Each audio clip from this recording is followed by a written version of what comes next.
It is now 6 p.m. and I want to welcome everyone to your Iowa City City Council meeting here in City Hall. It is May 17th, 2022, and we're going to start with a roll call, please. Alter. Here. Burgess. Here. Harmson. Here. Taylor. Here. Teague. Here. Thomas. Here. Weiner. Here. All right. Well, I hope everyone is enjoying the warm weather. Not so hot, not so cold. We're going to start with item number 2, which is proclamations. The first one is National Gun Awareness Day. Whereas every day more than 110 Americans are killed by gun violence, alongside more than 200 who are shot and wounded. And on an average, there are more than 16,000 gun homicides every year.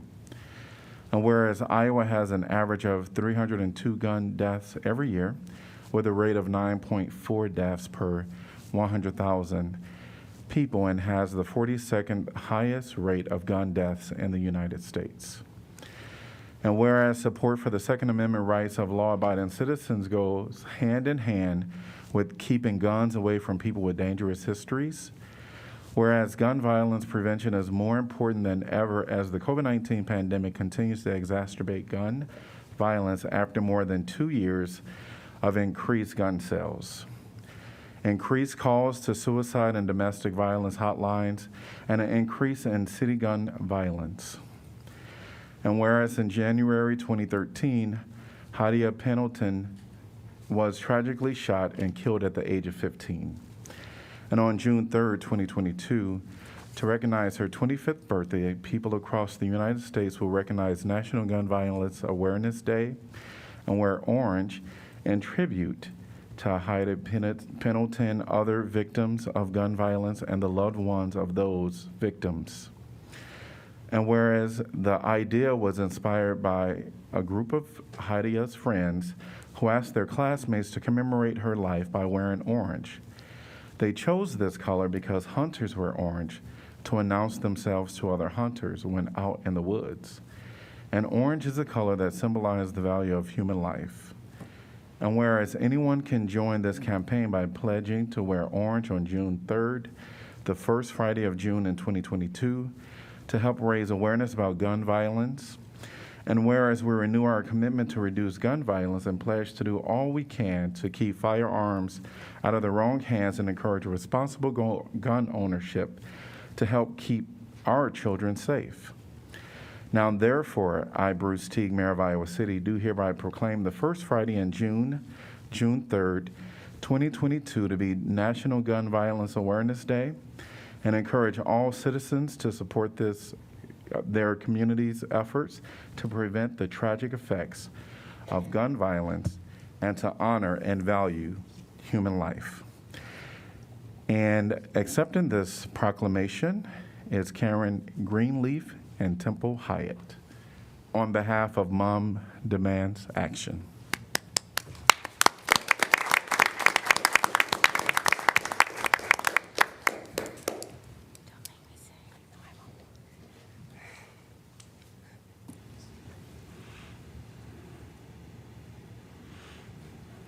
Thank you to Mayor Teague and the council for this proclamation. My name's Temple Hyatt, and I'm a volunteer with Johnson County Group of Moms Demand Action for Gun Sense in America. I'm a veteran, and I became a gun violence survivor when my nephew died by gun suicide.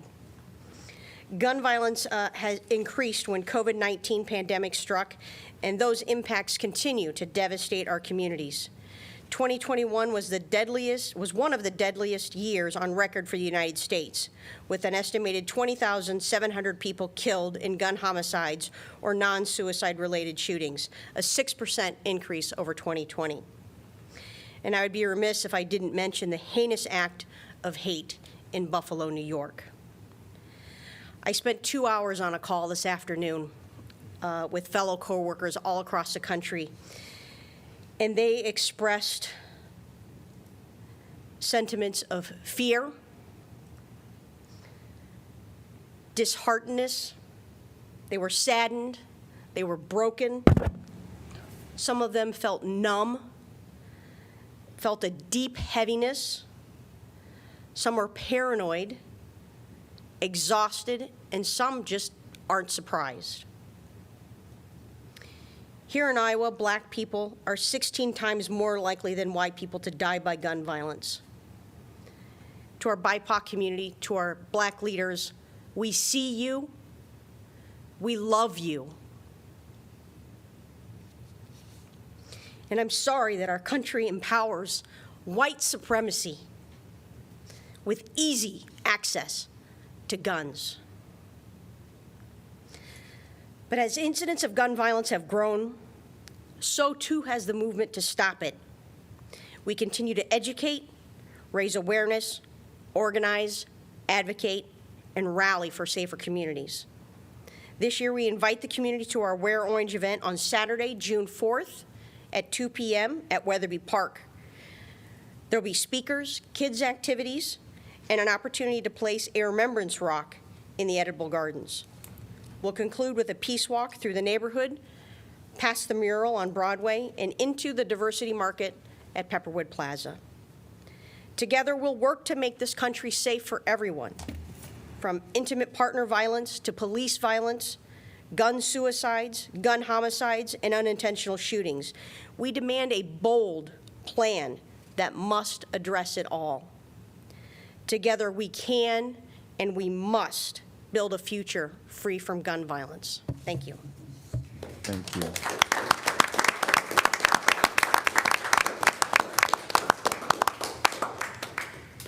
Item 2B is National Police Week. Whereas in 1962, President John Kennedy set aside this week to pay tribute to the law enforcement officers of this nation and to memorialize those who had fallen in the line of duty.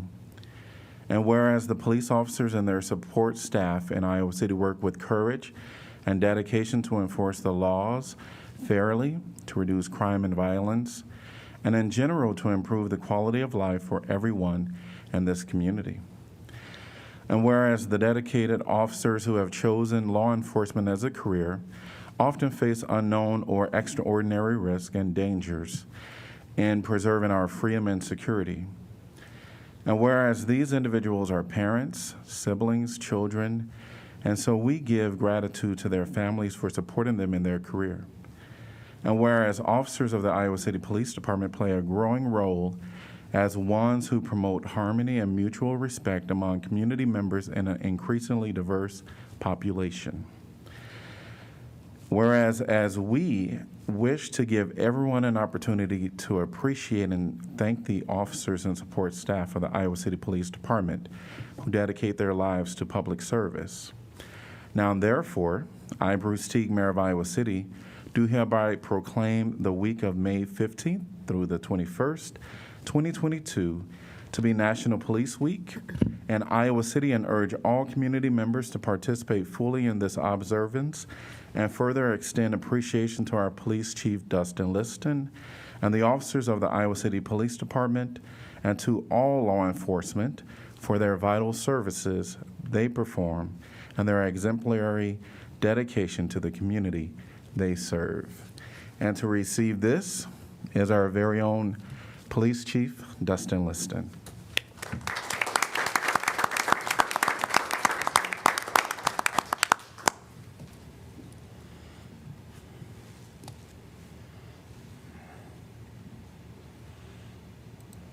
Dustin Liston, Iowa City Chief of Police. I first want to acknowledge Moms Demand Action for all the hard work you do. I'm honored to be here when they're here. I think it's pretty appropriate. I'd also like to thank the mayor and city council for your acknowledgement of National Police Week. I also want to personally acknowledge the officers of the Iowa City Police Department for the hard work they do. We've got a couple of them with us here today. Thank you for being here.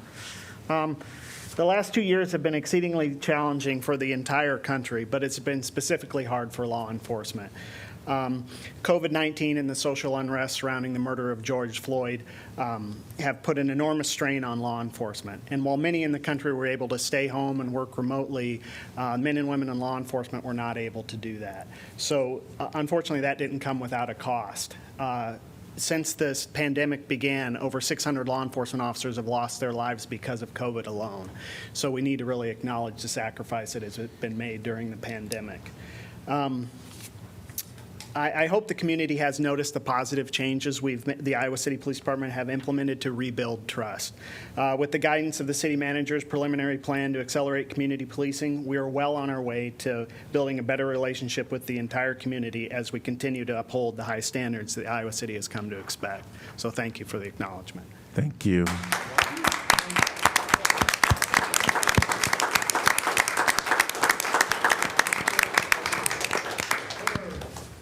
All right, we are on to items number 3 through 7, which is our consent calendar. Can I get a motion to approve our consent calendar, items 3 through 7, please? So moved. Taylor? Second, Thomas. All right, would anyone from the public like to address any item that is on our consent agenda? If so, please step to the podium. And there is a sign-in sheet that you can sign. And we also have stickers that people can pre-sign and place in the basket at the podium.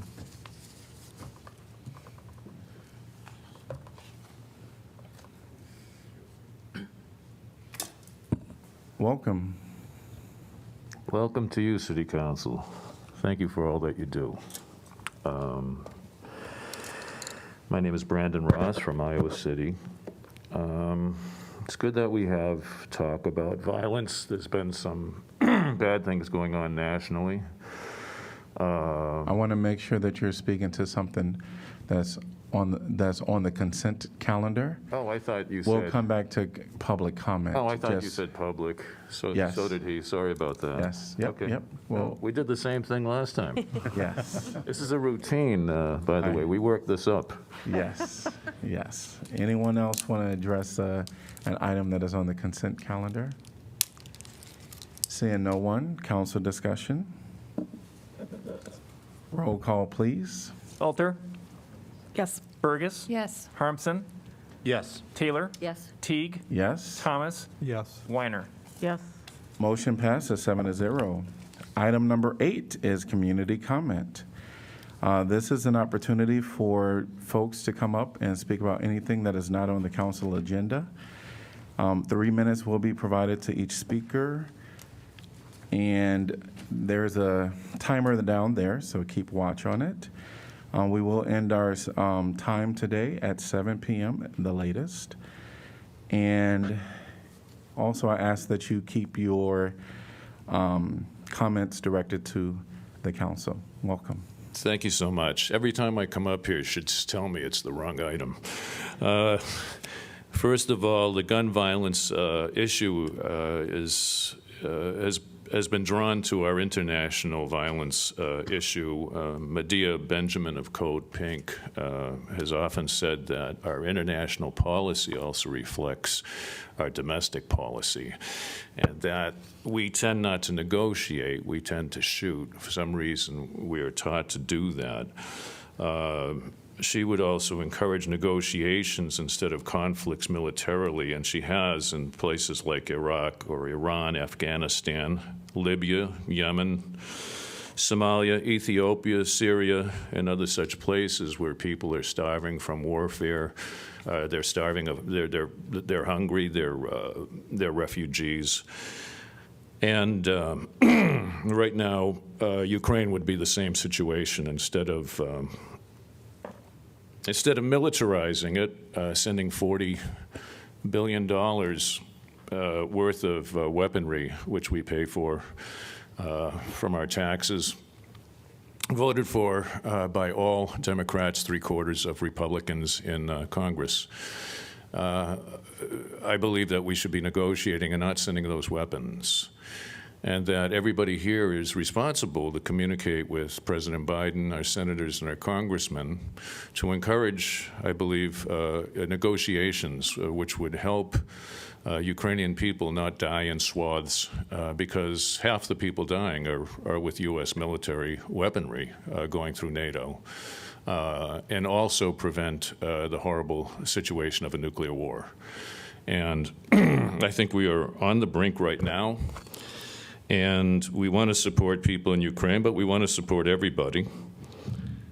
I do believe that it's a very complex situation with a long history. The Ukrainian crisis has been going on at least since 2014, 8 years. And not all players, in Ukraine are good players. Not all players in Russia are bad players. Not all players in the U.S. and NATO are good players. Ukraine was found by International Jewish Organization to be the most anti-Semitic in Eastern Europe in 2018 study. Also, high incidence of violence against Roma people and LGBTQ people. There's a lot of rough stuff that is in Ukraine. At any rate, I hope that all of you will use your telephones, your typewriters, and please tell your congresspeople and President Biden to stop and negotiate. Thank you.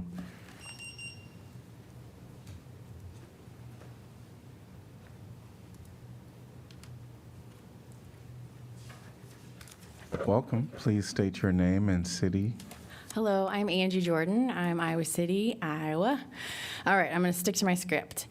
Dear city councilors, city staff, and public listening, on behalf of the team I'm on, as part of the Kearns and West proposal for the Truth and Reconciliation Commission, we, Angie Jordan, V. Fixma Rise, and Annie Tucker, want to share publicly that we have paused. We've paused on moving forward with the current proposal due to concerns we have as a team regarding specifically the current budget. We want to remain local community members engaged through the TRC's effort to bring truth and reconciliation to our community. And at this time, within this pause, we are continuing to come around our roles we want to play in the process that brings more local entities and partners together around a shared vision to ensure lasting healing and lasting healing practices in our community. Thank you. Thank you. Anyone else like to address? Sure.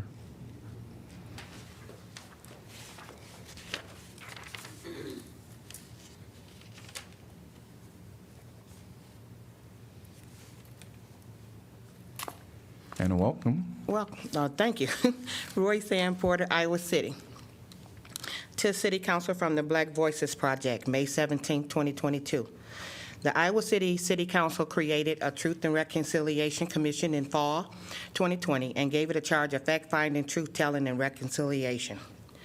We are now approaching the summer of 2022, and in the last 18 months, this commission has yet to engage in any of this work. We laid these months of false starts and ill-conceived budgets directly at the feet of the City Council. You created this commission and selected volunteers to serve on it. You offered no structure or guidance for their work. You did nothing in the face of their clear floundering, misdirection, and misunderstanding of the charge you gave them. Even when some members initially felt empowered to rewrite that charge, you sat in silence. When we spoke to you in March of 2021, we noted what's your step that the lack of direction from the council resulted in a significant misunderstanding about the funding available to the commission. Your resolution 20-228 to create the commission clearly states that the city allocated funds for the resolution 20-159, initial commitments addressing the Black Lives Matter movement and systemic racism in the wake of the murder of George Floyd by the Minneapolis police and calls for action from protesters and residents, which includes a variety of initiatives, among them the Truth and Reconciliation. And yet, here we are 14 months later looking at a proposed budget even higher than the one you previously rejected. We were shocked to see the latest budget proposal from the TRC still enlisting an out-of-state company to facilitate the work, given that the council has already rejected a budget based on this firm's work. We acknowledge that the new budget incorporates local community members into their plans, but we continue to question the exorbitant sum directed to the external firm.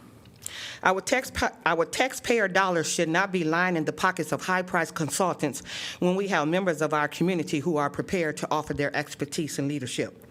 Our membership has deep roots in the Iowa City area and can say with confidence that an out-of-state firm will not be able to earn the trust needed to engage the community in this work. And if they aren't doing the boots on the ground work, they shouldn't be collecting the paycheck. We have many local community members, black and white, who have relationships with each other and deep ties to the community, who will be trusted to lead the work of fact-finding, truth-telling, and reconciliation. It is no wonder that the commission has yet to produce any work or community engagement. You did this. You set them up to fail. We call on you to admit your own missteps and apologize to the commissioners for your lack of leadership. We further call on you to return to the drafting table and reconstitute a commission charged with fact-finding, truth-telling, and reconciliation with an emphasis on Thank local you. voices and leadership. Thank you. Thank you. Thank you. Thank you.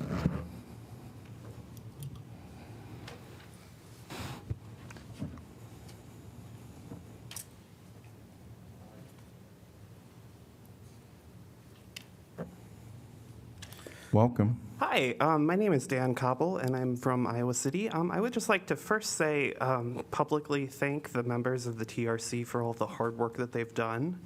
And anybody who's been paying attention knows that they've been engaging with the community and working their butts off to make the community a better place. And any shortcomings that they have, for folks who've been paying attention, are directly attributable to the city council not helping them. As for comments about an out-of-state organization that they want to come and help, we're talking about a world-renowned organization that will help make our community a great place. Now, regarding the Iowa City Police Department, earlier tonight, the city council recognized National Police Week, and the members of the city council like to think that they're very progressive. Y'all aren't. I'm just going to say that because on the one hand, you talk about, oh, we're making Iowa City a welcoming place. On the other, you enable the police to abuse children, mentally disabled folks, and talking about how great our police department is. And the chief was talking about all the improvements that they've made. Iowa City police are no different than they were before 2020.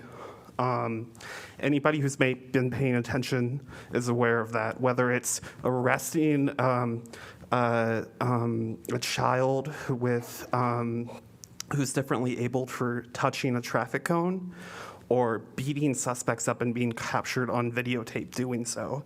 Iowa City Police have not made the change. Furthermore, the City Council continues to enable them. This is evident from the way you all don't even move a finger with the way that the police department uses armored vehicles, to just other issues regarding their personnel, and also more specifically, the CPRB. Now, recently, you were voting for people to be on the CPRB, and several candidates, most notably Yasmina Salih, were rejected by the council because they expressed abolitionist beliefs. Now, that's very interesting to me, given that the same council and the same people who explicitly rejected Yasmina for abolitionist beliefs were also enthusiastically saying, hey, we should have former officers on ICPD on this board. I mean, anybody who pays attention to the functionings of CPRBs knows the presence of former officers, especially officers who have been within that same department, hinders the functioning of CPRBs. Now, I mean, I just hope that the council does what it takes to help protect the community from ICPD. Thank you. Thank you.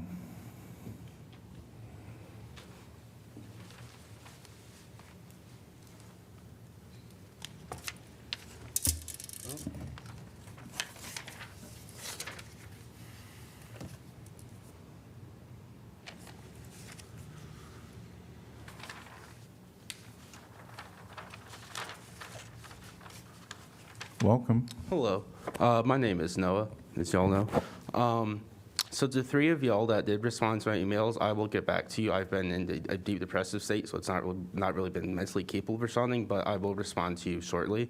To the four of you, John, Laura, Pauline, Janice, you didn't bother to answer my email, and that's really disrespectful. And you get mad at me if I come in here and break your rules, but you can't even talk to me outside of meetings.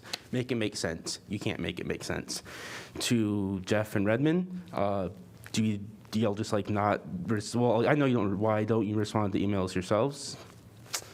Just showing your whole ass. And to the comments that your proclamation that you started me off with, thanking ICPD for, I don't know what, harassing the houseless community, arresting houseless community, demonizing houseless communities. That's what ICPD does. They don't help them. I mean, I've talked to officers, they just say that just very disturbing stuff about them. I say that they don't want help or whatever, like as if like that's just saying like people just ICPD does not know how to interact with the houseless community at all, and they don't view them. I don't understand. Oh, they're not here anymore. Oh well. It's just like he said, like y'all like to call yourself progressives, but you fully support the cops that gas people in the street and harass and the houseless community and assault everyone else, not everyone, but lots of other people.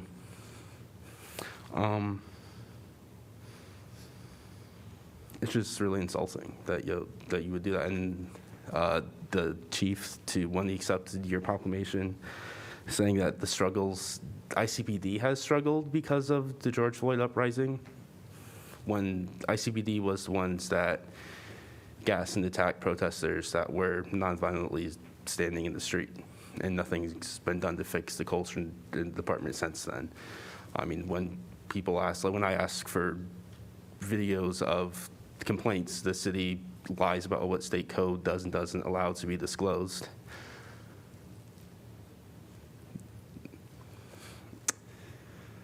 I'm not really sure what else to say, so I'm just going to end with this.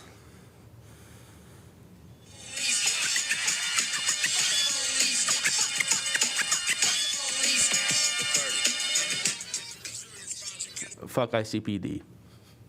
Thank you. Anyone else like to address an item that is not on the agenda? Welcome. Thanks for welcoming me. Phil Ricks, I'm in Iowa City. And I was wanting to speak today about some talk that's going, I live on the north side neighborhood, and there's some talk going on about whether or not to keep the one-ways or get rid of the one-ways. And I just want to put my support behind retaining the one-ways as they are. There's a questionnaire being sent around. I think the questionnaire is a little bit biased in favor of removing the two-ways. I think that questionnaire could have been written a little bit better. But I think just in general, living on Dodge Street is pretty tricky because we're a highway exit, and it's a one-way. And so there's certain sections of the town that have alleys and certain sections that do not. If you live on Dodge Street and don't have an alleyway like I do, it can take a while to get out in the morning. But if I were dealing with two-way traffic, it would take arguably twice as long, potentially even longer. If I'm looking at traffic going two ways, when there's a gap in one way, then maybe there isn't a gap in the other way. I don't think it's super inconvenient to live on one-ways. I don't think it's hard. The questionnaire compares it to navigating a maze, which is hyperbolic at best. I mean, if anything, what we need are some street signs that say wrong way for the people that are going the wrong way. I notice it because, I've been living there for almost 10 years now. I mostly notice people going wrong way. It's like game days, weekends, things like that. It's out-of-towners and stuff. So if we can make our signage clearer, I think it'll be a lot easier for people to get around. And I think, especially when you think about north of Brown Street on Dodge there, most of the folks there are lower income and also don't have alleyways. So the idea that we're going to, change them to both is just going to make it really inconvenient for everybody who doesn't, live on an alleyway already. Of course, if you do, you can get in and out. You can kind of pull in your driveway, turn around. But for me, I always have to back out just one way. I don't really mind it. What I would mind is having to take more than twice as long to get out. So nothing earth-shattering here about, nuclear war or all the various other problems that we have nationally and internationally. Just a guy living on a street trying to keep it that one way. So thank you for taking the time. I know it's not the most significant thing, but I also know it's something that is really within your grasp. So I wanted to at least put that out there, and thank you for your time. Thank you. I'm going to have you sign in right there, please. I already did. Oh, you did? Actually, Awesome. twice. I didn't know Great, what I was thank doing. you. Put it on the sticker and on the things. Thank you. Anyone else like to address a topic that is not on our agenda?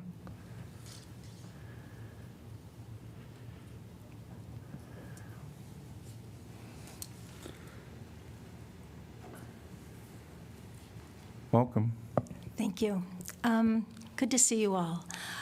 So, dear city councilors, city staff, and community members, Angie Jordan and V. Fixmer Orais and I came together to approach the TRC about the possibility of using circles for healing as part of the Truth and Reconciliation process.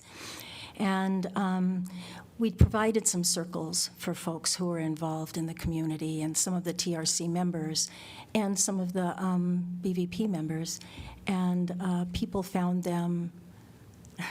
came out and felt like they were calmer. They connected with people that they'd known for a few years and different levels. So that was a worthwhile experiment. In the meantime, with the help of TRC Commissioner Sakawas, we've been in contact with 3 Native American folks who are willing to work on this process within the TRC process to provide something that is consistent with Indigenous practices that Iowa City community members can benefit from. So we're really looking forward to that possibility. And as Angie said earlier, we've recently put our work with Kearns and West on pause. We have some concerns about their budget, and we are consulting. So we're going to continue to work to encourage local organizations and community members to be involved in the Truth and Reconciliation process so that the important local work can be done, the hearing of the truths of our community members and the healing that is possible. Thank you. Thank you. Anyone else like to address a topic that is not on the council agenda? Mayor, we do have one online. I don't see a hand raised. Oh, let me see something here. Is their hand raised? Okay. Taylor Kahn. Welcome, Taylor. Hi there, can you hear me? Yes, I can.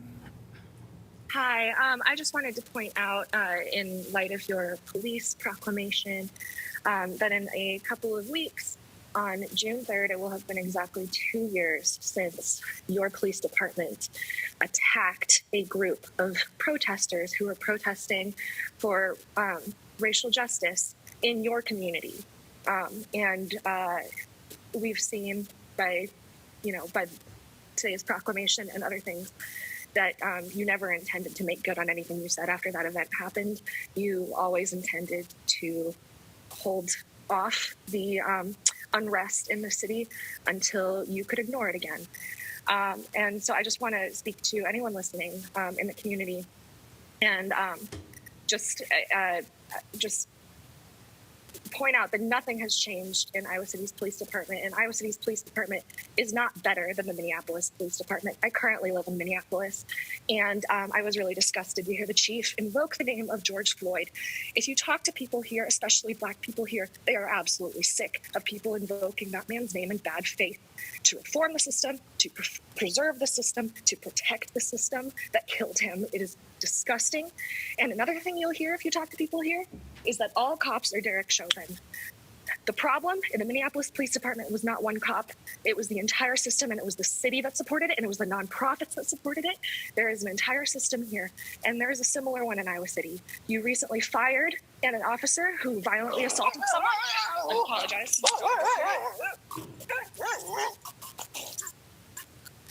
In the video of that man's arrest, you see other officers standing by and letting it happen. And that is the problem. It is not just one officer. You cannot solve this problem by just getting rid of the one who got caught. They all support the system. They are all violent.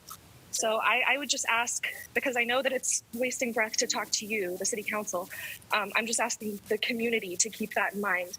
And yeah, I'm really, as always, disgusted with Iowa City on this issue. Thank you. Thank you. Anyone else like to address this topic? Or address an item that is not on our agenda? Seeing no one, I'm going to close the community comment. We're going to move on to item number 9, which is planning and zoning matters. 9A, zoning code amendment, private utilities in P1 zones. This is an ordinance amending Title 14 zoning code to allow private basic utilities uses in P1 zones, to standardize the public zone section, and to amend basic utility approval criteria. I'm going to open the public hearing, and I'm going to welcome Kirk Lehman. Thank you, Mayor. Kirk Lehman, Associate Planner and Development Services. Tonight we're talking about the zoning code amendment to allow private utilities in P1 zones. So just to give some background, I wanted to start by talking about P1 zones and basic utility uses and then work up from there. So the P1 zone is the neighborhood public zone. That is the zone that is used by the city, the county, the school district, and typically it's used to show local public ownership and public use of land. So even though that's its primary use, that's been its historical use, it does allow some private uses, either provisionally, which is by staff review, or by special exception, which is by the review of the Board of Adjustment. Now, basic utility uses are allowed in P1 zones if they are publicly owned, but it does not allow them if they are privately owned. And basic utility uses, just to take a step back, are public or private infrastructure services that must be near the area where the service is provided. So like I said, public utilities are allowed in public zones, but private utilities are not. They are also allowed in most other non-residential zones, again, either provisionally or by special exception. So depending on which zone you're in, there are some different criteria. So I just wanted to briefly touch on those as well. So the more restrictive one is in most commercial zones, in research park zones, in RFC, and some interim development zones. They are allowed provisionally, so again, without Board of Adjustment review, if they're enclosed in a building that also contains another use allowed in the zone. So if it's a standalone use, you can't use that provisional permit. Similarly, water and sewer pumps or lift stations are also allowed provisionally if they're approved through a separate process like site plan review or subdivision review. Now, if you have either an unenclosed use or a use that doesn't have another use that's allowed in the zone within the building, then it requires a special exception in those zones. That requires some additional standards, including screening, including compatibility with adjacent uses, and it has to meet general approval criteria that all special exceptions must meet. So it's pretty general stuff, things like consistency with the comprehensive plan, things like effects on neighboring properties, utilities, all of that sort of stuff. Now, industrial zones also allow basic utility uses, and they're a bit more generous in their standards. So they are provisionally allowed if you're 200 feet from a residential zone and you have some screening. If you can't meet that standard, you require a special exception using the same standards as commercial zones. But generally, it's a more permissive way of doing things.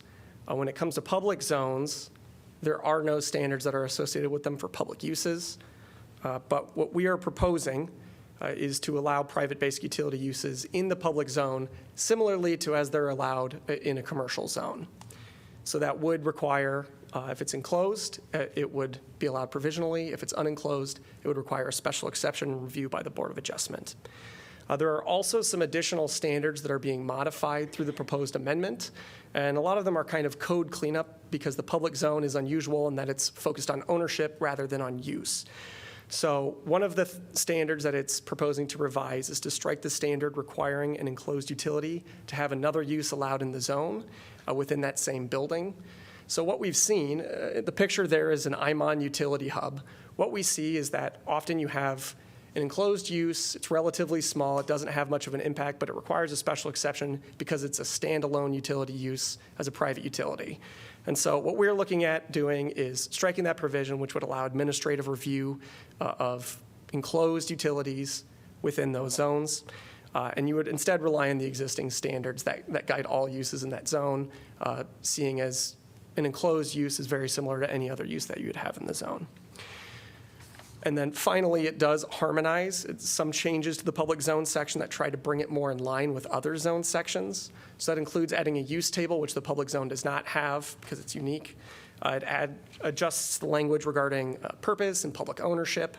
And then it also, with some of these changes, tries to move the public zone to be more aligned with other zones that you see in our zoning code with a use-based form rather than an ownership-based form.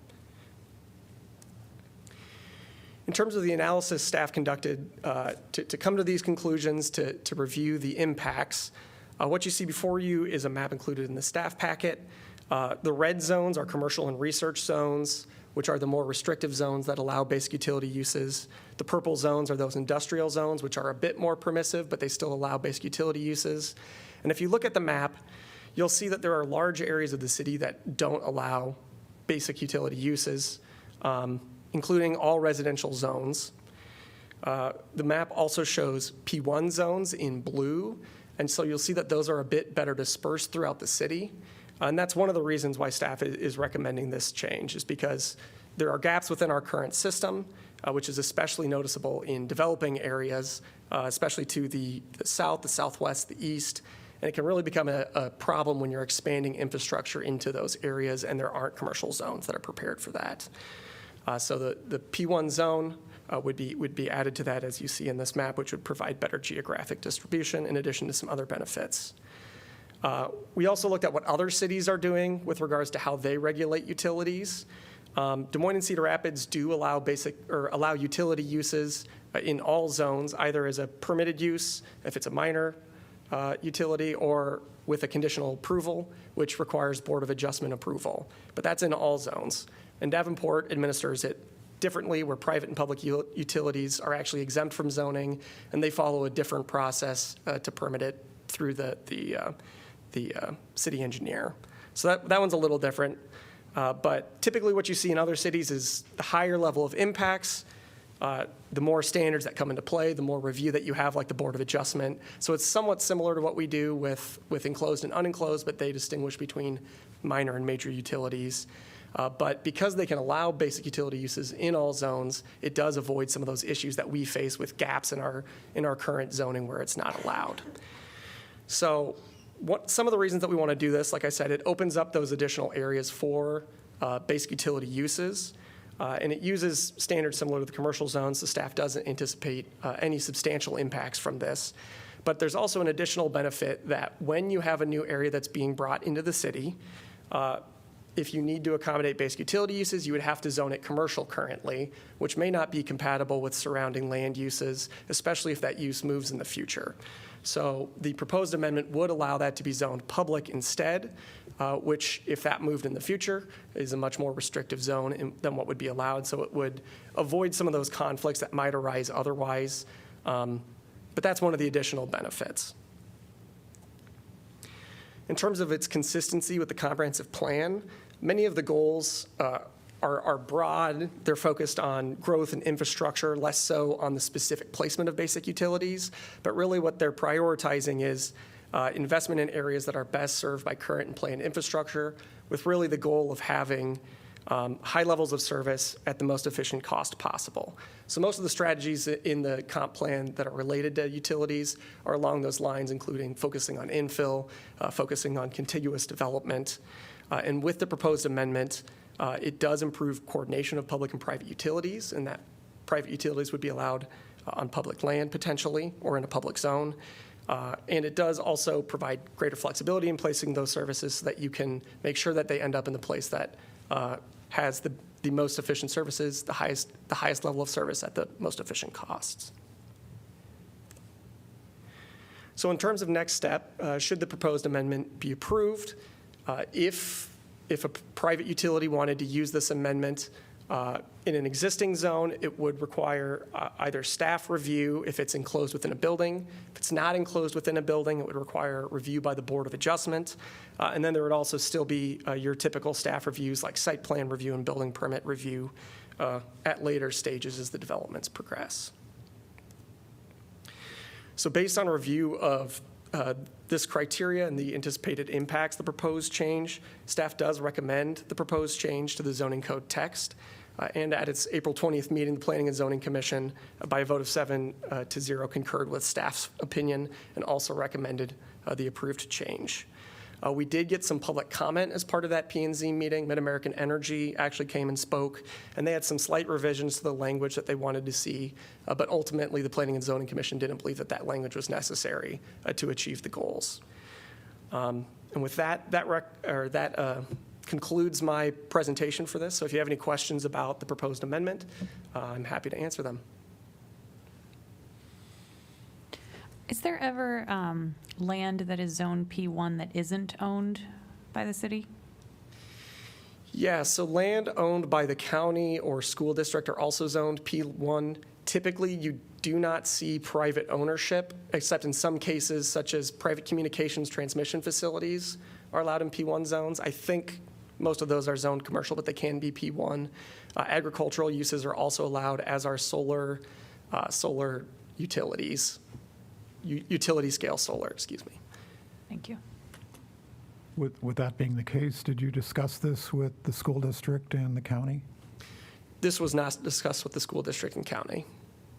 But it's possible that these utility facilities may be located on their properties? If they opened up their land to utilities, it could be allowed, yeah.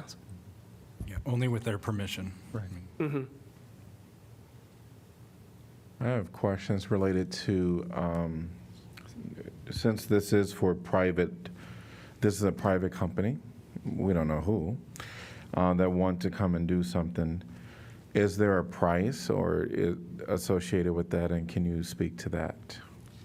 Sure. So it would be the same as the use of any public land, so it would come before council, and I think Eric might be able to speak a bit better to that. Right. Again, to kind of echo Jeff's point, this would only be with the permission of the property owner, be it the city, the county, the school district, the university.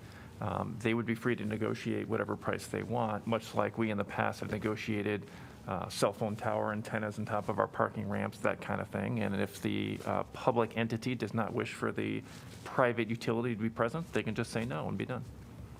Great. I think you're good. Thank you. Thanks. Anyone from the public like to address this topic? If so, please come forth to the podium. I can't see anyone online. Okay, great. Seeing no one, I'm going to close the public hearing. Could I get a motion to give first consideration? So moved, Thomas. Second, Weiner. And council discussion. Makes sense to me. Yep. Yeah. I mean, it does seem we just don't have enough lands available for these facilities. And so the best distributed lands we have in the city would be the public lands to kind of fill in those gaps. And then I think as we just heard staff note, it's with the permission only anyway. So it does seem there's controls on the distribution in Sure. that way as well. Yep. All right. Roll call, please. Burgess, Yes. Harmson, Yes. Taylor, Yes. Teague, Yes. Thomas, Yes. Weiner, Yes. Alter. Yes. Motion passes 7-0. Item 9B is zoning code amendment, drinking establishments. Ordinance to amend Title 14 zoning regarding drinking establishments. I'm going to open the public hearing. And I'm going to invite Kirk Lehman back again. Thanks. Still Kirk Lehman, Associate Planner with Development Services. This time talking about drinking establishments. So to start, I'd like to just take a step back since this started in 2009 when the city established its 500-foot minimum separation distance between drinking establishments within the city. The purpose of that was to combat an overconcentration of these uses downtown, which also can lead to alcohol overconsumption, underage drinking, and nuisances. And so the goal was really to crack down on some of those activities that we saw. However, in 2013, the city restricted that a little bit more, so it wasn't citywide. Instead, it was just focused on the University Impact area and the Riverfront Crossings area that you can see in your map there. The change was mostly due to economic impacts that were unexpected in businesses in the outside, and those areas weren't really where we were seeing the biggest problems. And so really focusing down the standards to where those problems were the greatest. Now, if there was an existing drinking establishment, it is allowed to continue until the use lapses and the liquor license is discontinued for the period of a year. It also does restrict expansions of these non-conforming drinking establishments, except for specifically listed circumstances in the code. For example, rooftop cafes were allowed in 2015. Sidewalk cafes are allowed and not called an expansion. There's some expansions to kitchens that you can do, for example. So there are some expansions, but they're very limited in what can be expanded. Last year, the city again adjusted this slightly for the Tailwinds project, which was downtown on the Ped Mall. It's part of a historic preservation project and adjacent residential tower. So that amendment changed it so that a non-conforming drinking establishment may continue if there hasn't been an economically viable business substitute within that building, and it has to be in a local historic building. So it is a very specific standard that was made to enable this project to move forward with a reunion brewery that's proposed for a certain space in that building. And so this proposed amendment is a continuation of that Tailwinds project. And specifically, it's looking at 111 East College Street and 115 East College Street. So 111 is where that proposed reunion brewery is downtown. That is allowed to move forward, but what they're asking is for a door into the adjacent space to the east, which is going to be a sales-oriented retail use with merchandise, for example. And typically a door like that would be considered an expansion. So this proposed amendment would allow that to move forward with a door between the two spaces. And just to give you a better idea, because it's hard to describe with words, you can see the map up there, the Dooley Block building to the west and the Sears building, the 1929 Sears building, are the two where the reunion brewery is currently planned. The Dooley Block building to the east, highlighted in red dashed lines, that is the proposed sales use, and so there would be a door between that proposed reunion brewery and the proposed sales next door. So the amendment itself makes a couple different changes. The first is which excludes a door between a drinking establishment and a sales-oriented retail use from being classified as an expansion. So like I said, normally that would be considered an expansion. In this case, it would be excluded from that. And then second, it establishes some criteria about what would be required for that to be exempt from being an expansion. So first, the door must be ADA compliant and match the same fire resistant rating as the wall. Second, a notice must be posted for patrons that they cannot carry their any alcoholic beverage into the adjacent building. And then third, the owner must provide staff to monitor that. And if there are repeated violations of open container laws, then the chief of police may permanently close that door. So again, as you can tell, this is a very narrowly focused amendment. And sales-oriented retail uses are not allowed to have a liquor license for on-premises consumption. So there is no way for someone to work around that and try to make it so that you can have people carrying alcohol into the store. That being said, alcohol may be sold at that store as an accessory alcohol sales, as long as it's less than 25% of the total sales, and that's only for off-site consumption. So there is possible to have alcohol at that store. They would have a liquor license, but it wouldn't be for on-site consumption. And then again, I wanted to reiterate that the police chief does have authority to close that door if there are violations. So in terms of consistency with the comprehensive plan, the plan does encourage the retention and expansion of businesses in Iowa City, and it seeks to attract businesses that have growth potential. It also encourages new businesses in the core of Iowa City, and all of these goals, staff believes, are being furthered by the proposed amendment. So in terms of next steps then, if the zoning amendment is adopted, then it would go to building permit review and also liquor licensing review, which are both staff processes. So based on a review of relevant criteria and the anticipated impacts of the proposed change, staff recommended the proposed changes to the zoning code text, and at its April 20th meeting, by a vote of 6-0, the Planning and Zoning Commission concurred with staff's opinion and also recommended approval. And with that, that concludes staff's presentation, and happy to answer any questions. So I'm assuming there's no current establishment that has a similar setup in the city of Iowa City, and I'm referring to the entire city.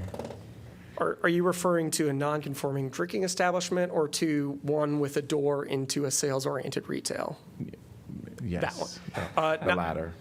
No, not that we're aware of, or at least not within the 500-foot rule where that would not be allowed. So university impact area or riverfront crossings. So really, this zoning actually, just to go full circle, this zoning is very specific to a particular area because it has that 500. That is correct. And while you called it's pretty narrowly focused, but I'm thinking of, and this is going to date me, but something like Hard Rock could come in, have their restaurant, and then, I mean, this is something that other places could take advantage of potentially, right? If somebody came in and wanted to open a bar, right, but then have like all their merchandise and stuff, they could come in conceivably and do that within this impacted area? So within this area, you would not be able to have a new business established unless it was replacing an existing non-conforming drinking establishment. Okay. So conceivably, an existing non-conforming drinking establishment could have a door into an adjacent sales-oriented retail. But it's just, But it must meet those actual opportunities are fairly limited, is what you're saying, because of the non-conforming. That is There's not that correct. many of them. And drinking establishments, I didn't mention this, but drinking establishments are any eating or drinking establishment that has a liquor license for on-site consumption and is open past midnight. So you could also have a restaurant that does this, that closes at midnight, and that would not be a drinking establishment. Those establishments would be exempt from this. So if it closed at midnight, it is conceivable that could happen, but that could happen now anyway.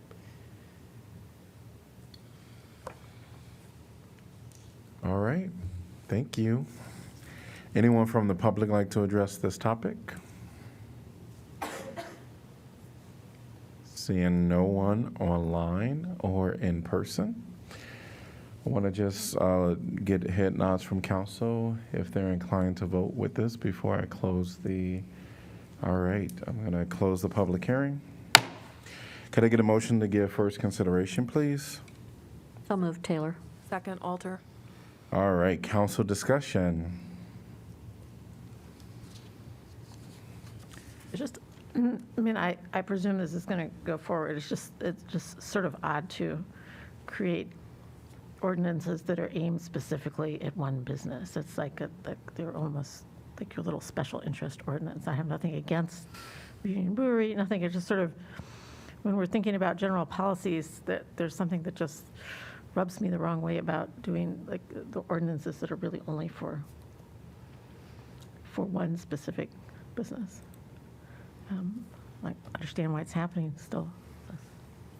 If I may add, it is, I mean, I think you have the right feeling. I often tell people the 500-foot rule is a very imperfect solution to a very complex problem. And unfortunately, in my view, at least, in Iowa, cities don't have much control over liquor licenses. So we had a situation in the 2000s in which the overconsumption kind of atmosphere that we had was creating all kind of negative externalities downtown and really forcing other businesses out, retail, office, and causing a problem. And ideally, the simplest thing to do is be able to regulate liquor licenses, and for those businesses contributing to the problem in some way, shape, or form, you revoke that liquor license, you suspend it, you correct that activity. We can't do that. We really struggled with that historically, as all cities do. And so you start to look to imperfect solutions, which is the 500-foot rule.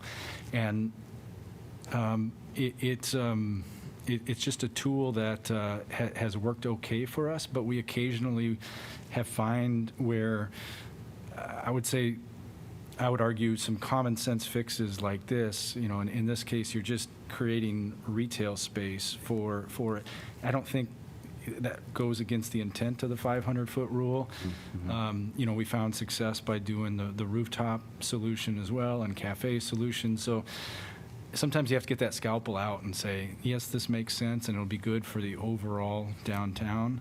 But it is a bit awkward, and I would expect that we might continue to look at these minor changes as we work in a downtown that has a lot of old buildings that don't have a lot of flexibility. You sometimes have to get a little bit more creative on the code side to accommodate new ideas.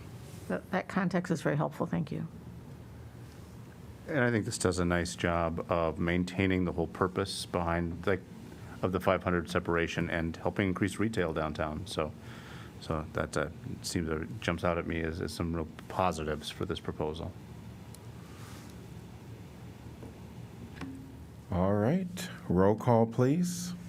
Harmton, Yes. Taylor, Yes. Teague, Yes. Thomas, Yes. Weiner, Yes. Alter, Yes. Burgess. Yes.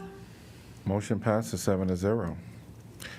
Item number 9C is preliminary plat and sensitive areas plan of Sandhill Estates, Part 5. Resolution approving the preliminary plat and sensitive areas plan of the Sandhill Estates, Part 5 subdivision, Iowa City, Iowa. Could I get a motion to approve, please? So moved. Weiner. Second, Burgess. All right, and we're going to invite Kirk back up. Thank you, Mayor. Kirk Lehman, Associate Planner, Development Services. We are talking about Sandhill Estates Part 5, which was a preliminary plat submitted by Hall & Hall Engineers on behalf of Prairie Heights Land, LLC. The area is south of Weatherby Park and east of Covered Wagon Drive, as you can see in the map here. And it is a 8.88 acre subdivision with 18 residential lots and 1 outlot for stormwater management. So this is a continuation of the Sandhill Estates subdivision, which was originally approved in 2004, which includes land to the southwest and to the northwest. It was a pretty large area, 379 lots, approximately 120 acres, and it was rezoned to OPD RS5. So it was part of a planned development overlay. The most recent subdivision, it has been subdivided several times since then. We're obviously on Part 5 now. But the most recent subdivision was completed in 2016, so it's been an ongoing process as this neighborhood has developed. The current preliminary plat, Sandhill Estates required that plan development overlay due to sensitive features that were on the site. So there was a need for conservation, cluster design, and 17.4 acres of open space were dedicated to the city, which is now called Sand Prairie Park, as part of that process. The OPD also allowed some narrower lots, which allowed the protection of that, while still allowing development of the area. With that 2004 zoning ordinance, there was also a conditional zoning agreement. It has 4 conditions. I'll get into those a bit later, but there's only one that still applies to this subdivision. So you can see the actual plat on your screen right now with the 18 lots and single outlot. So preliminary plats are reviewed by 3 general criteria, the first of which is consistency with the comprehensive plan. That includes the South District Plan, of which this is a part. So the comprehensive plan shows this area as being 2 to 8 dwelling units an acre, and it encourages an interconnected system of open space with wide sidewalks and trails. It also includes compact and connected neighborhoods and safe and pedestrian-friendly streets. Now, the South District Plan, it's a part of the comprehensive plan. It was recently updated in 2021, and with amendments to incorporate form-based land use districts. That shows this area as being Transect 3 neighborhood edge. And so you'll notice that they're still using their existing RS5 zoning. They are not using the form-based standards or the form-based zones for their development, primarily because this is a continuation of an existing neighborhood. So they're using the existing zoning of the rest of that neighborhood. The RS5 is roughly proportional to what you see in terms of allowed uses in a T3 neighborhood edge zone, but staff does anticipate that future development in the area will comply with those form-based future land use categories. So generally, the preliminary plat is consistent with the current zoning, and it does also incorporate some other aspects that you see in the plan, such as sidewalk and street connections that encourage connectivity and pedestrian-friendly streets and support other goals. Now, moving on, conditional zoning agreement is that second criteria by which we review preliminary plats. So in this case, we're looking at the 2004 conditional zoning agreement that was approved. There are 4 conditions. The first has already been addressed, which is adding a left turn lane to the southbound South Gilbert Street. So that has already been built. The second 2 are related to specific lots within the subdivision. Those are in a different part, and they're related to design criteria and to narrower lots requiring alley access, and that was part of what allowed the preservation of that prairie. Those don't apply to this preliminary plat, however, and so that leaves 1, which is that for lots less than 60 feet in width, without alley access, they need a 25-foot front setback. So based on that, the preliminary plat does meet the applicable required conditions. And then finally, when we talk about preliminary plats, there are a number of things that we like to discuss, things such as streets and circulation, sidewalks, blocks, and lots. This proposal does extend 2 streets, Covered Wagon Drive and Sand Prairie Drive, and it includes stubs for future connectivity. Where they join, there's a traffic roundabout, which is for traffic calming in the future. And it also creates a frontier loop off of Sand Prairie Drive on the east side of the preliminary plat. And that's the area where you see those lots that are less than 60 feet, so they require the wider setback. As far as sidewalks, we see 5-foot sidewalks being extended from existing stubs, and they stub out at the end of the subdivision. In addition to an 8-foot sidewalk that extends along the north side of Covered Wagon Drive. So all of these provide opportunities for future connectivity, and the block lengths that we see are right in the city's sweet spot that we aim for, which is around 300 to 600 feet. In terms of open space, that was satisfied as part of that 17-acre Sand Prairie Park that has already been dedicated to the city. So when that was dedicated, it provides enough open space for all future Sandhill Estate development. In terms of utilities and infrastructure, it's an easy location where it can be provided and extended with sanitary sewer tap fees and water main extension fees being collected in final platting. And then finally, for stormwater, there's one outlot A, which is provided for the purpose of a retention basin, and that's been reviewed by Public Works. So the preliminary plat does satisfy all those necessary subdivision and zoning standards that you see. And I did want to touch on that preliminary plat because it's a bit of an on the outlot because it's a bit of an unusual situation. So the outlot A does contain some sensitive features, including some wetlands and some hydric soils. But the city code in section 14.5I2C4 does exempt areas within man-made stormwater management facilities. So these sensitive features are not actually subject to our sensitive areas ordinance, which allowed the development to move forward as proposed. There was also an archaeological study that was conducted in 2002. That one ended with a finding that no additional work was needed on the site. So in terms of next steps, as you can see, it's been a process starting with that 2004 preliminary plat and subsequent plats that have occurred with the most recent in 2016.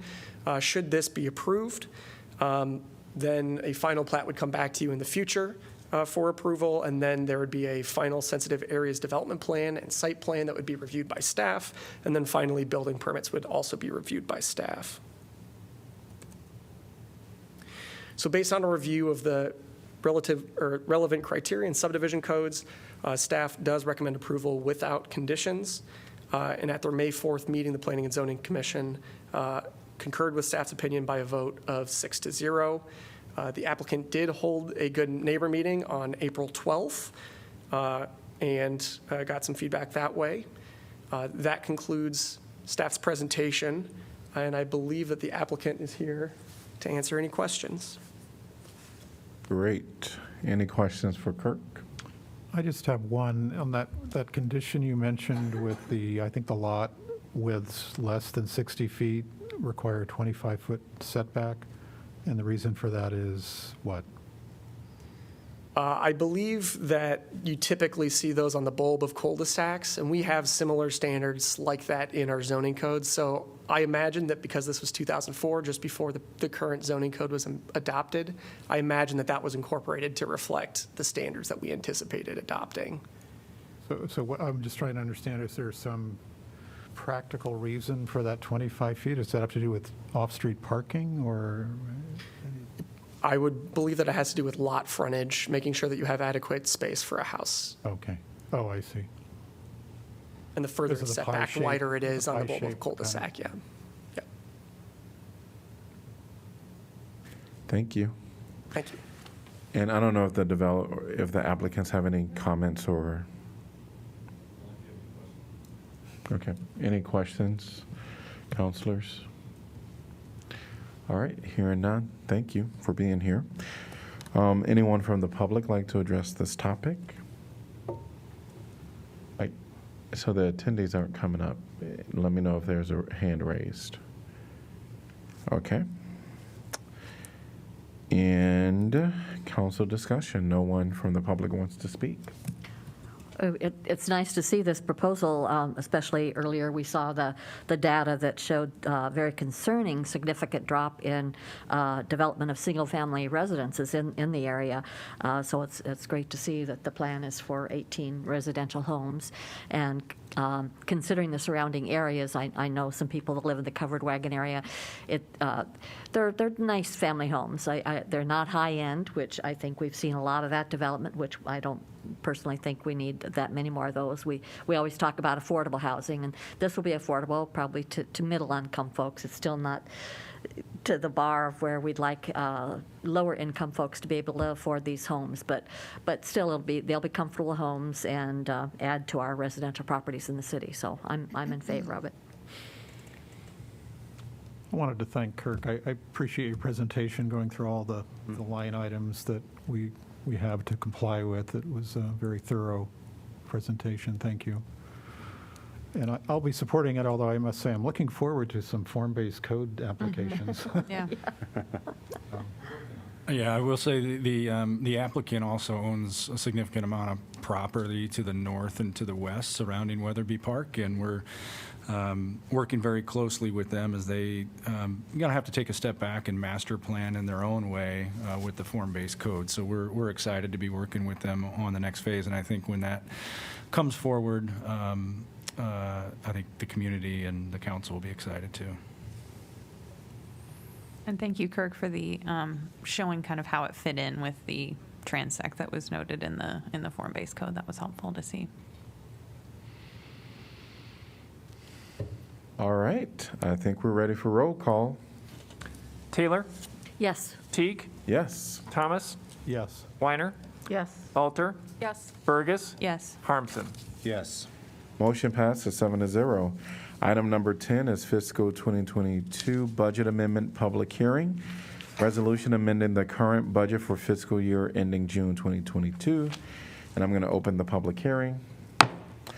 And I'm going to welcome Jacqueline. Welcome.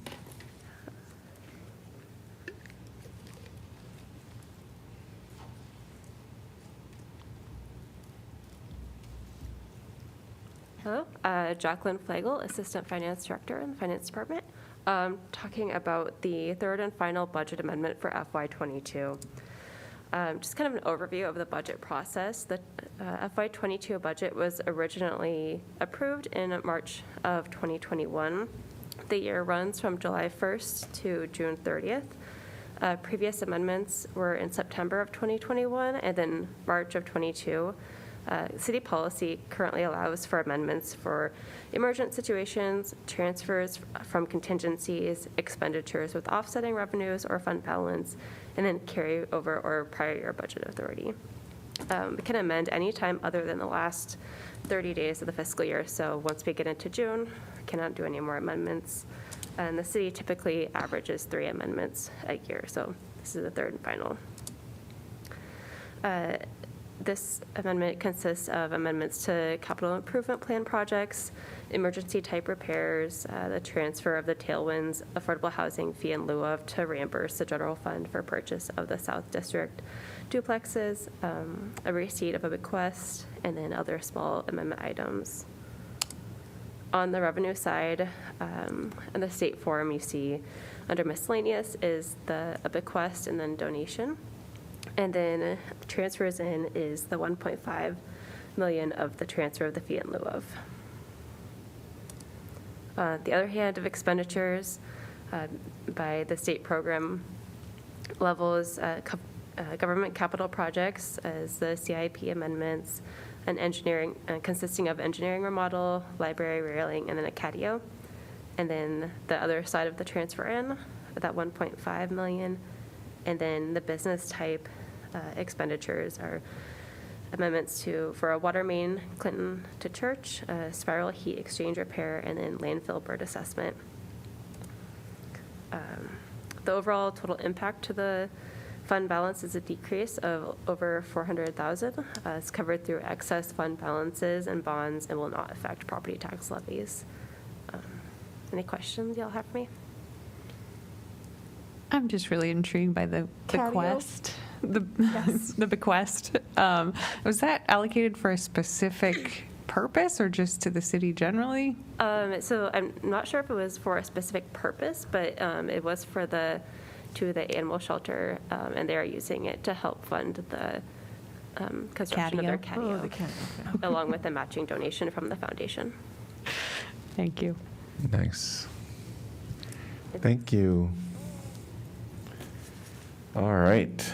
Anyone from the public like to address this topic? And let me know if anyone is online that want to speak. Seeing no one, I'm going to close the public hearing. Can I get a motion to approve, please? So moved, Burgess. Second, Weiner. All right. Council discussion. So I probably should have asked, but I'm sort of, and it's not going to change anything, but I wonder what's a landfill bird assessment? We've had some complaints from neighboring property owners about birds at the landfill, which you might imagine why birds might congregate at a landfill. But neighboring property owners have had concerns about the impact on their property. So the DNR, the State Department of Natural Resource, required us to do a bird assessment, which is basically to bring in an expert that can help us identify the extent of the issue and any solutions that may be required to help mitigate some of those challenges. Thanks, that's a good question. The joys of owning a landfill. We could go for hours on it. Yes. I hope it's sort of a root cause thing as opposed to just Yeah, there's all kinds. Not getting rid of the birds. Yeah, no, exactly. The birds. And there's so many variables. I mean, migratory patterns, may change seasonally, and that could just be it was a different year in terms of migratory patterns, because it's not something that has been a recurring issue year after year. It was a fairly new challenge for us. All right. Any other comments? Roll call, please. Teague? Yes. Thomas? Yes. Weiner? Yes. Alter? Yes. Burgess? Yes. Harmson? Yes. Taylor? Yes. Motion passes 7-0. Item 11, utility rate public hearing resolution. Ordinance amending Title III entitled Finance, Taxation, and Fees. Chapter 4 entitled Schedule of Fees, Rates, Charges, Bonds, Fines, and Penalties. Article 5 entitled Solid Waste Disposal. Could I get a motion to pass and adopt? So moved, Burgess. Second, Alter. Council discussion, let's go to public discussion first. Anyone from the public like to address this topic? If you're online, please raise your hand. Seeing no one, I'm going to close the public discussion and council discussion. Roll call, please. Thomas? Yes. Weiner? Yes. Alter? Yes. Burgess? Yes. Harmson? Yes. Taylor? Yes. Teague? Yes, motion passes 7-0. Item 12 is council appointments. Applicants must reside in Iowa City and be 18 years of age unless specific requirements, unless specific qualifications are stated. 12A is Airport Commission, and we'll probably discuss all of the appointments together today. Sure. No, it's too many. Yeah, I think we'll go, I mean, we could do all the historic preservation yeah, together. we'll do that one. Yeah, we'll do that together, yes. one. So we'll start with Airport Commission. And there is 2 vacancies to fill a 4-year term, July 1, 2022 through June 30th, 2023. And this has a female gender balance requirement.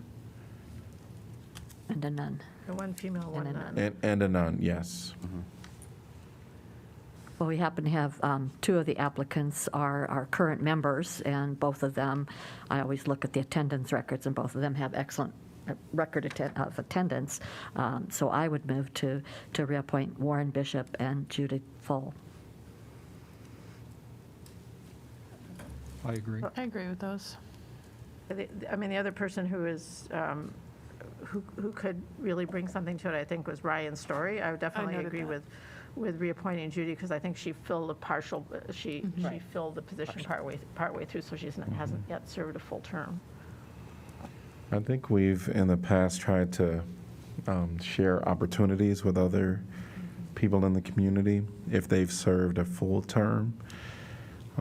We do know the Airport Commission, there's a few commissions that are a little specialized, in my opinion, that may have a little more technical needs. And reading through the, application, I think I could agree with Ryan's Story as being appointed. He was one who stood out to me as well. And I was thinking along the same lines that I know that, actually, we had a really robust kind of pool of applicants for several commissions, but it did seem to me that kind of in the spirit of how commissions have done before, that to kind of share the opportunities. So I would be perfectly fine with Gerald as well. But if we're thinking along, or I'm sorry. You were thinking Warren. Yes, I apologize. So I apologize. Ryan, Yeah. sorry. Yeah. Yes. Anyway, I'm going to stop speaking, but I just, but no, I'm fine with Warren again, but if we want to kind of share the wealth, then I would recommend Ryan.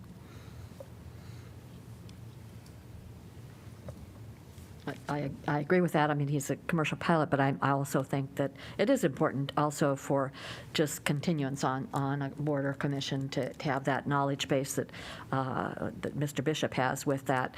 I believe we got a letter saying that Ryan would be, if we don't select the other 2, that he would be good.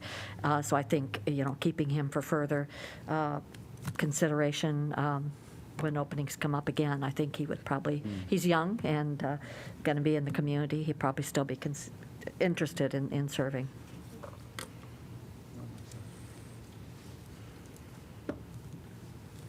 So I do hear 3, and I hear 3 for Ryan so far and 2 for Warren. I supported Warren and Judy. Okay. And I did as well. Warren and Judy. So I hear a 3 and a 3 for, I can switch. That's fine. okay. I was just going to say, I think I agree with Pauline's take. I think it's great to have this problem, to have some really good candidates, but it does make some sense for the continuity. And again, the way commissions work, we periodically have somebody, so openings pop up, and so I think hopefully they're listening, or we'll be watching this, and that Ryan will keep their application in, for that. I think that would be. So I do hear 3 and 2. I hear 3 for Ryan so far and 2 for Warren. So I think reasonable to me as well. All right, any other comments on this? We will reappoint Warren Bishop and Judith Fall to the Airport Commission. All right, we're going to move on to the... Need to vote on that? Well, we can do it all at one time. Do it in bulk. Yes. Yeah, that's fine if you want to, we need a vote at some point, but Yes, if you, yeah. We'll do it all at one time. All right. We're going to move on to item 12B, which is Board of Appeals. This is the one vacancy to fill a 5-year term, January 1st, 2022 through December 31st, 2026. And this is a non-gender balance requirement, and we only had one applicant. Right, for a building design professional. Oh, For a building design professional, I presume an architect qualifies. But I believe it said after 3 months, that doesn't apply. Is that true with this as well as gender balance? That it can be anyone? I want to say with the specialized, it's either a building design professional or with some experience.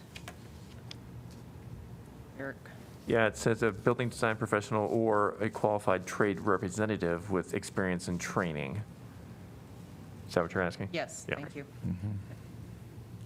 And Thomas I would think an architect qualifies. McInerney. building he's an design, architect, yeah. Right, right. Sold.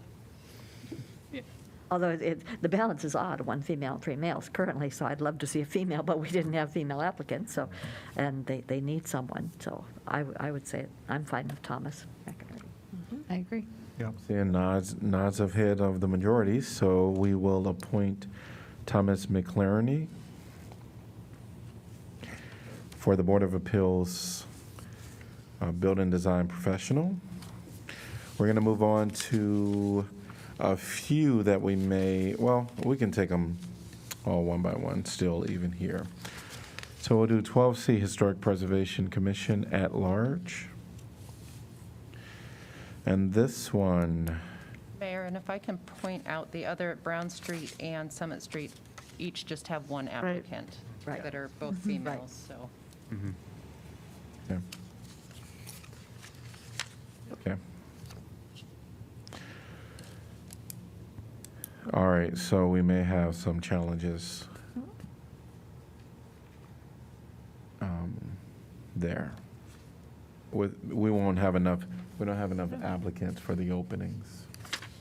For the Fine. Jefferson Street, but Well, for the But three for that we at-large. have, we have one for at-large, I mean, we have some for at-large, one for Brown Street and one for Summit. Correct. I was looking at that too, Mayor, with the 2 Brown Street and Summit Street that we only had 1 applicant. But again, those are fairly specialized, and I thought I was impressed with both applications. So normally I kind of would do that, even with our last one that had that specialized. Normally 1 applicant doesn't make a decision with just 1 applicant, but some of the circumstances here, and in this case, I was also really impressed with their applications, so. Awesome. So I would be comfortable with those on those 2. All right, we'll talk about 12C, which is going to be Historic Preservation Commission at Large. And so, since they're all female, we have to appoint a female. Right. I mean, I would be fine, I would be fine with either, based on their applications, with either Laura Routh or Jordan Seligren, who's the incumbent. Both are females, both seem to have a reasonable amount of either interest or expertise. I don't know if we want to reappoint or we want to have somebody new in which case we wanted somebody new, then we could be looking at Laura Routh, for example.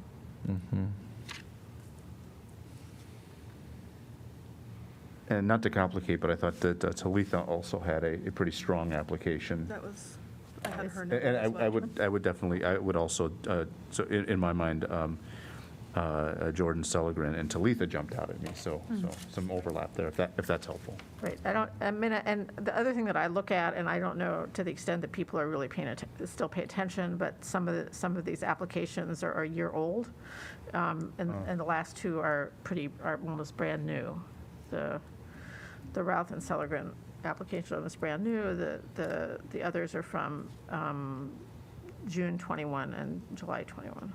I can respect that logic that they're old, and but the city clerk does send out emails to each individual, letting them know that we're going to be voting. This is going to be coming before council, so individuals have that opportunity to say remove my name if they're not interested. So I do think we should, at least for our conversation, treat them as if they're interested. Yeah, and if we learn that they're not, which we have in the past, that has been a long time they didn't notice the email, we've had to revote. I am a little partial to always looking at new voices and new opportunities. So Talitha speaks to me, but I can go wherever people want to go with either of the ones that's been suggested so far. Yeah, I like Talitha and Jordan Seligren. Those were the two that jumped out at me. I like newness. I also like continuity. Cake and eating. Jordan was my preference. I also like Jordan. As I said before, I always look at the attendance, and she had excellent attendance. I don't think she'd missed a meeting, and I think that shows dedication, and that would be good to have her continue on there for the at-large position. All right, it sounds like we have majority for Jordan Seligren for the Historic Preservation Commission at large. We are moving on to item number 12D, which is the Historic Preservation Commission Brown Street. Historic Preservation Commission Brown Street has one vacancy to fill a 3-year term, July 1st, 2022 through June 30th, 2025. I think we should go with the one applicant, Christina Wayloo And she lives on Reynolds. Brown Street, so. I Who was lives there, has restored really houses. thrilled to see Chris Wayloo Reynolds apply for this position. She's very passionate about the neighborhood, about historic preservation, but she also has experience doing renovations, so she understands that game as well. All right, majority for Christina Wayloo Reynolds for Historic Preservation Commission Brown Street. And then we're moving on to item number 12E. It's the Historic Preservation Commission Summit Street. Historic Preservation Commission Summit Street has one vacancy to fill a 3-year term, July 1st, 2022 through June 30th, 2025. And again, we have one applicant. Also seems well qualified. And lives on Summit Street, right. All right. Villanueva is how she said she pronounced her name. How is that? Villanueva. Nicole. Villanueva. Villanueva. All right. So Nicole Villanueva will be, has majority support for Historic Preservation Commission Summit Street. Moving on to 12F. Housing Community and Development Commission. Housing Community and Development Commission, 3 vacancies to fill a 3-year term, July 1st, 2022 through June 30th, 2025.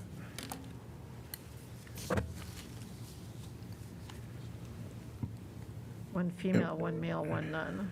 Yeah, we have 3 positions, 1 female, 1 male, and 1 none. I'll just throw And- out, oh, go ahead, Mayor.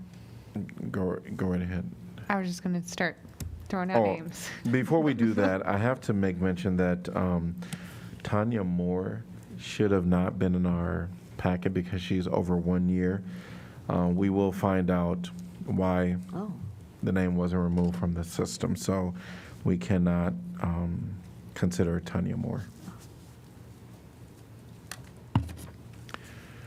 I was just going to suggest Marianne Dennis, Jennifer Haylett, and Zachary Slocum. That was the 3 people that That I was had marked. my list as well. So Marianne Dennis, Zachary Slocum, and which was your? Jennifer Haylett. Jennifer Haylett. Okay. I'm seeing majority for those three. And we have our balance according to the requirements. So based on what she said, we will make that appointment for the Housing and Community Development Commission. We are on to 12G, which is the Library Board of Trustees. One vacancy to fill an unexpired term upon appointment through June 30th, 2027. And this has one female,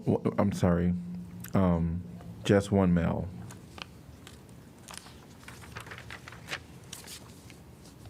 I would throw out John Rayburn, or sorry, put him into the ring, not throw out, opposite. I would throw out I'm just going to start it over. I think that John Rayburn would be an excellent choice. I like John Mayborn. I liked what he said, that libraries are a jewel in the city's crown. I like that, so I think he would be good. Although it was tough, there was good applicants. It was real tough, and I'll tell you, as commensurate with a city of literature, and considering the attacks that libraries are under in this state, the fact that we had a pool of people ready to step into that position, I mean, that speaks, I think, really well of our community. I would agree. The other person that I was very interested in is Daniel Smith. I like them both, too. Actually, I liked him, too. Who has a lot of I did, actual too. training in library science and so forth.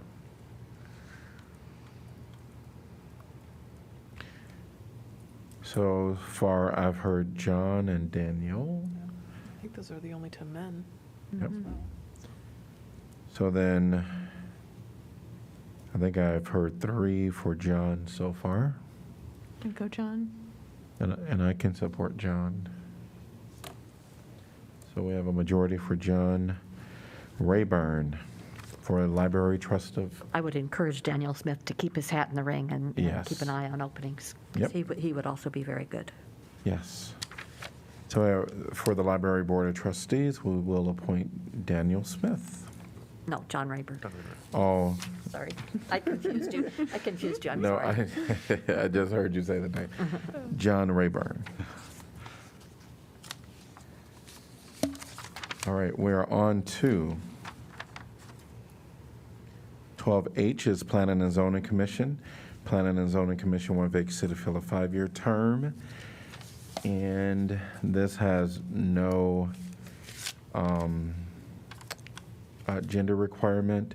I have to tell you again that Doug Boudreau application is over a year old, so we cannot consider that. Then I'd suggest Maggie Elliott. Yep. He'd also filled an unexpired term, and I like what she said about it being actually a really positive learning experience, sort of I on the job. appreciated that she not only learned from her commissioners, but followed up on these Right. Yeah. applications with council comment. Yep, I agree. And I can support Maggie. It sounds like we have majority support for Maggie Elliott for the Planning and Zoning Commission. All right, we're there. My cheat sheet? I think I got it. I think I have it. Okay. Oh, you have it? I just want to make sure that someone was going to make a motion for those. Maybe that's what Okay. you were about to read, Mr. Mayor, in a Yes. second and a vote. Okay, great. Yes. So, could I get a motion to appoint? Now, this is where you have to check me.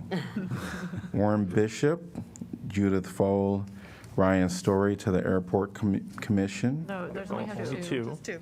Warren Bishop and Judy Fole. Right. Oh, yes. Warren Bishop and Judith Fole to the Airport Commission. For the Board of Appeals Building Design Professional, Thomas McLarney. To the Historic Preservation Commission at Large, Jordan Sellergren. To the Historic Preservation Commission, Brown Street, Christina Willow Reynolds. Historic Preservation Commission, Summit Street, Nicole Villanueva. Housing and Community Development Commission, Marianne Dennis, Jennifer Haylett, and Zachary Slocum. Library Board of Trustees, John Rayburn. And Planning and Zoning Commission, Maggie Elliott. So could I get a motion, please? So moved. Second, Taylor. Moved by Weiner, seconded by Taylor. All in favor, say aye. Aye. Any opposed? Motion passes 7-0. We made it through. All right. We are at item number 13, announcement of vacancies new.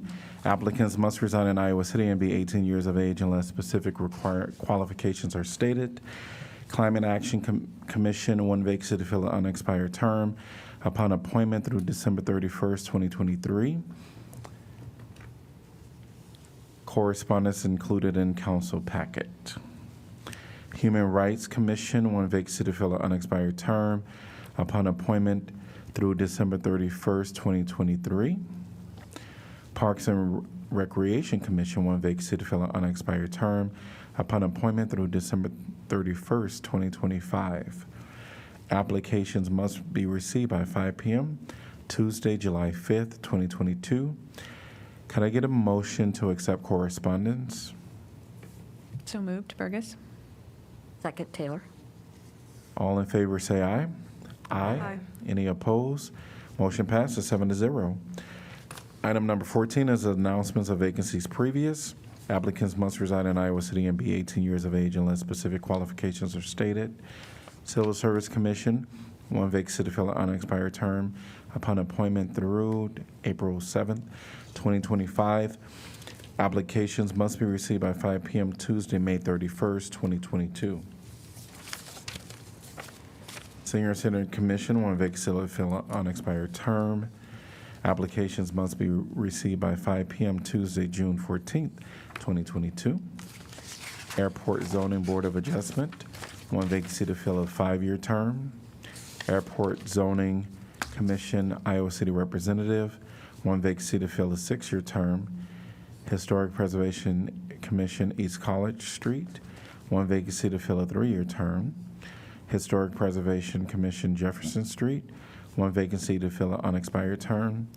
Historic Preservation Commission, Jefferson Street, one vacancy to fill a 3-year term. Public Art Advisory Committee, one vacancy to fill an unexpired term. Public Art Advisory Committee, one vacancy to fill an unexpired term. Vacancies will remain open until filled. And we're at item number 15, which is City Council information. So any upcoming events, meetings, anything you've attended? Well, upcoming, we're doing the Public Works Open House is this Saturday, and we're doing a series of rolling council forums. Yes. Will you be on roller skates? Get roller skates. You can do that. So, Maybe. yeah, that would be nice. The one time I've had a cast was from roller skating. Uh-oh. So no wheels on this guy. Uh-huh. Are we supposed to take questions while roller skating? Yeah.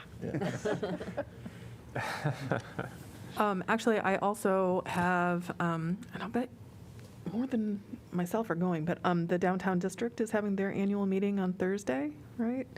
So that should be cool. It's going to be in at the Chauncey Park. And then little bit of a plug because my girl is doing it, but it is an amazing community event. The Girls on the Run are having their 5K on Sunday at, oh my gosh, now I'm blanking on the park. I can see it. It's our wonderful new park down by Big Grove. Thank you. Thank you, Riverfront Crossing. That's the beginning of it at 11:30. So anyway, it's going to be a big weekend. Roller skating, run jogging. And the farmers Picnicking. market's been great so far. Yes. Very well attended. I had an opportunity over the weekend to see the Red Cedar Chamber Music Quartet, I believe. At least that's how they were playing that night. They are an outstanding entity of music. They were accompanying silent films from the Britton collection, which is also a fascinating body of work. And that combination, which after we saw them in Cedar Rapids, we watched the Saving Brenton film, the documentary, which came out maybe 4 years ago, which is a wonderful expression of things Iowa. I mean, it's really a remarkable film, very inspiring. And they played in that documentary as well, so it was sort of interesting to see them there. But I highly recommend them. They're a really fine musical group.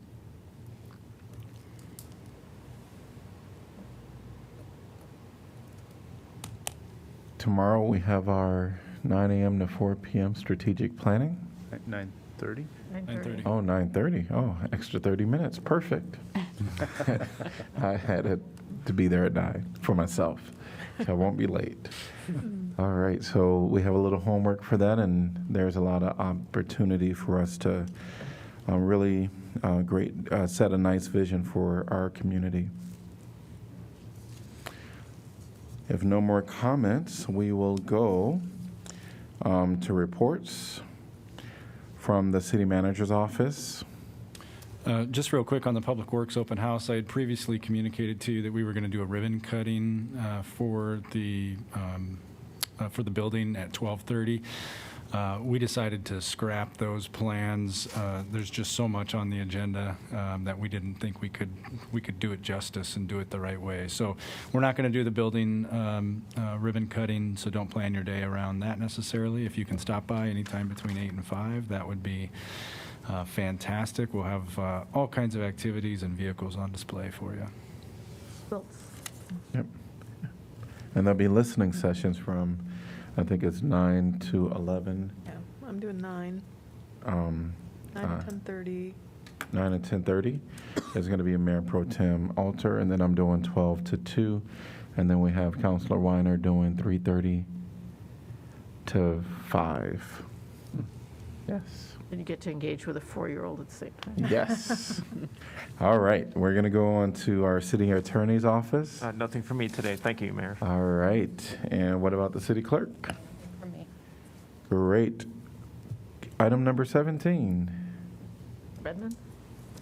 We're now doing like city manager's office. Oh, okay. And Just so they have combining. something. Getting Yeah, we more combined efficient. it. We're going to shave these meeting times down. Oh, yeah. Oh, yeah. Yeah. And that's where the problem was. Redmond's sitting there just- So he'll still get his comments in when he has some. Right. Yes.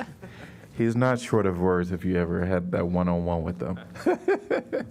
All right, item number 17, could I get a motion to adjourn? So moved, Taylor. Second. All right, I'm going to give, moved by Teller, seconded by Weiner. All in favor say aye. Aye. Aye. Any opposed? We are adjourned for the evening.